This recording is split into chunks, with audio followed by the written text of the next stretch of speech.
আওয়ামী লীগকে কেন ফ্যাসিস্ট বলা হচ্ছে? এখানে লুম্পেন প্রলেতারিয়েট আছে, যে লুম্পেন প্রলেতারিয়েটদেরকে ব্যবহার করে হিটলার জার্মানিতে নাজিজম করেছিলেন। ঠিক একইভাবে বাংলাদেশেও লুম্পেন প্রলেতারিয়েট আছে। এই মুহূর্তে শ্বাসকষ্টে কষ্ট পাচ্ছি, যেটা চোখে দেখা যায় না। 15 দিন আগেও আমার শরীরে কোনো কাঁপুনি ছিল না, এখন ট্রেমার হচ্ছে। যথেষ্ট দুর্বল হয়ে পড়েছি, ঘুমাতে পারি না।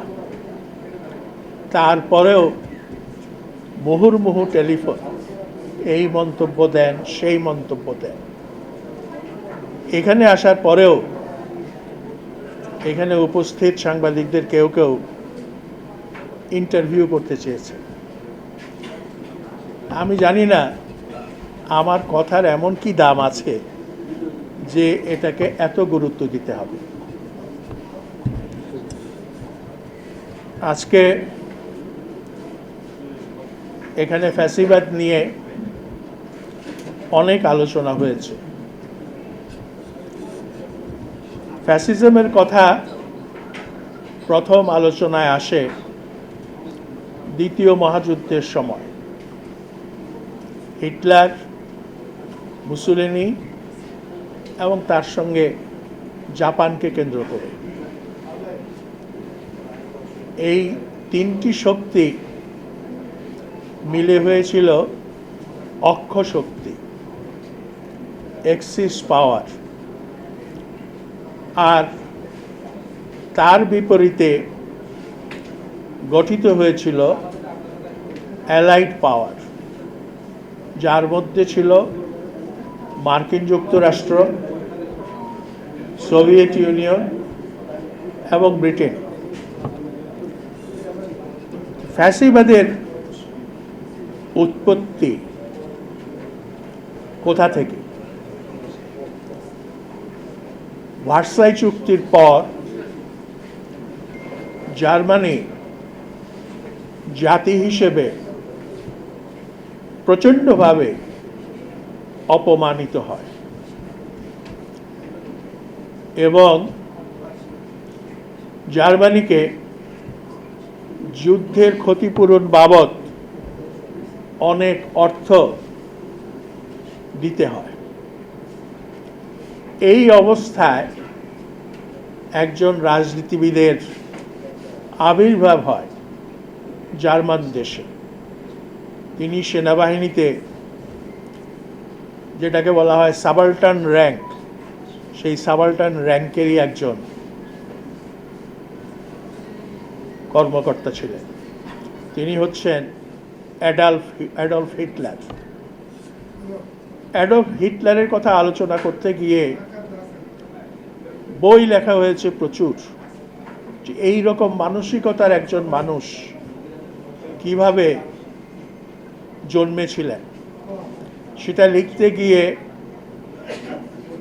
তার পারিবারিক পরিবেশ, মায়ের সঙ্গে তার সম্পর্ক, পিতার সঙ্গে সম্পর্ক, তার বাল্যজীবন, এই সব কিছু বিশ্লেষণের মধ্যে এসছে।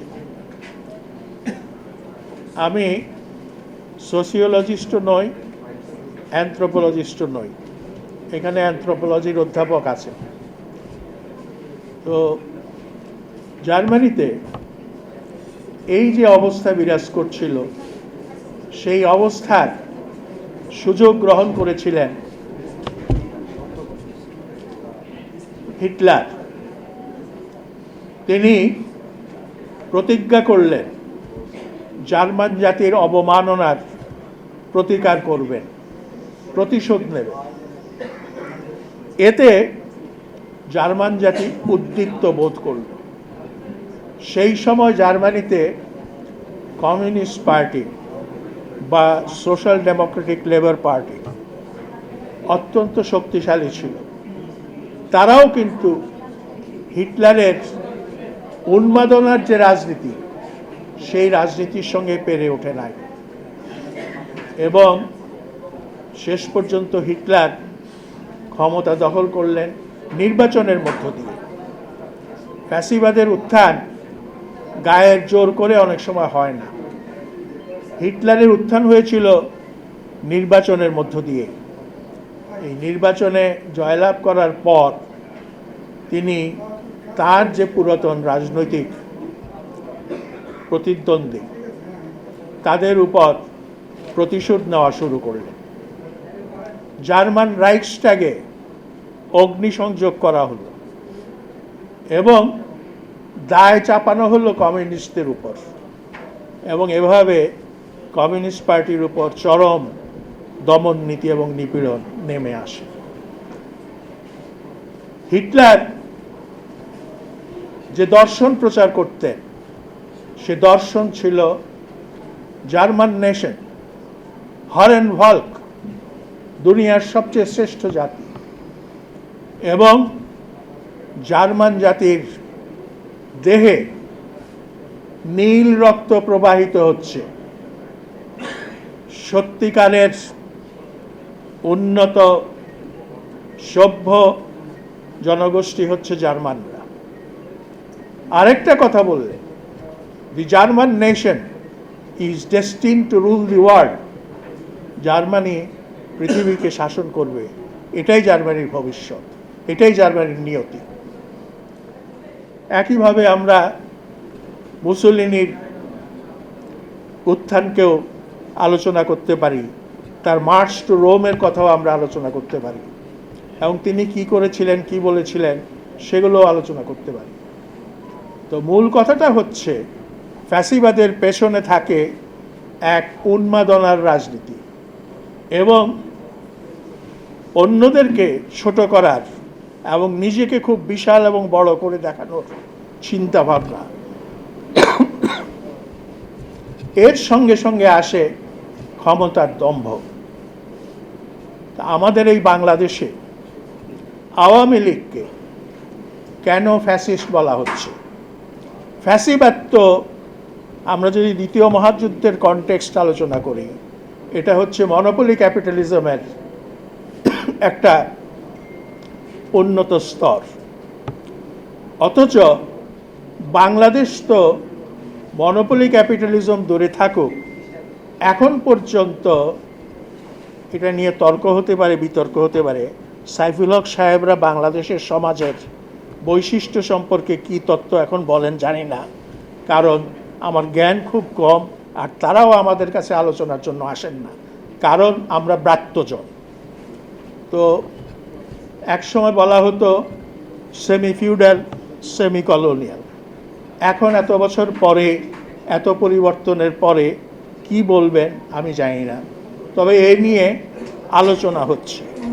এবং বাংলাদেশের কৃষিতে একটা নতুন ফেনোমেনন ব্যাপকভাবে শুরু হয়েছে, সেটা হচ্ছে লিজিং। এবং মজার কাণ্ড হচ্ছে উৎপাদন কর্মকাণ্ড লিজ দিয়ে দেওয়া হচ্ছে, অর্থাৎ মানে সার্ভিসেস লিজ দিয়ে দেওয়া হচ্ছে, আর জমির মালিক জমির কাছে থাকছে। এই অবস্থায় একটা অদ্ভুত ধরনের উৎপাদন সম্পর্ক তৈরি হয়েছে। এখন তো কেউ কৃষক আন্দোলনের নামও করে না, উচ্চারণও করে না, ভাবেও না যে কৃষক বলে আমাদের দেশে বা সমাজে একটা সম্প্রদায় আছে। আবার অনেকে বলছেন যে কৃষক ছিল সে কৃষক এখন আর নাই, যে পিজেন্ট ছিল সেই পিজেন্ট এখন আর নাই, ডিপিজেন্টাইজেশন হয়ে গেছে। হ্যাঁ, কৃষকের অবস্থার থেকে বের করে নিয়ে আসা হয়েছে। এগুলো আছে, এইসব কথাবার্তা আছে। তাহলে এই রকম একটা দেশে ফ্যাসিবাদ হতে পারে কি? ব্যাকওয়ার্ড দেশ, অনুন্নত দেশ, গরিব দেশ, এখানে হতে পারে কি? পারে। এর সোশ্যাল বেস আছে, এখানে লুম্পেন প্রলেতারিয়েট আছে, যে লুম্পেন প্রলেতারিয়েটদেরকে ব্যবহার করে হিটলার জার্মানিতে নাজিজম করেছিলেন। ঠিক একইভাবে বাংলাদেশেও লুম্পেন প্রলেতারিয়েট আছে। বাংলাদেশের সুষ্ঠু ভালো প্রলেতারিয়েট আছে কি না এ নিয়েও আমার এখন যথেষ্ট সন্দেহ আছে। যেই প্রলেতারিয়েট বলবে I have nothing to lose, but my change. আমার শৃঙ্খল ছাড়া হারানোর আর কিছু নাই। তো সেই প্রলেতারিয়েট আছে কিনা। তারপরেও কথা, এখন যেসব প্রযুক্তি যুক্ত হচ্ছে, এইসব যুক্ত হওয়ার ফলে সেই শিল্প বিপ্লবের সময়কার যে প্রলেতারিয়েট, মার্কস যে প্রলেতারিয়েটের কথা চিন্তা করেছিলেন, সেই প্রলেতারিয়েট এখন আছে কিনা পৃথিবীতে, বিশেষ করে উন্নত দেশগুলোতে, এগুলো নিয়ে অনেক বিতর্ক হতে পারে। তারপরেও যেটা কথা সেটা হচ্ছে বাংলাদেশের মতো অনগ্রসর দেশেও ফ্যাসিবাদ হতে পারে এবং হয়েছে। changetv.press, এক ফোঁটা হলুদও নেই।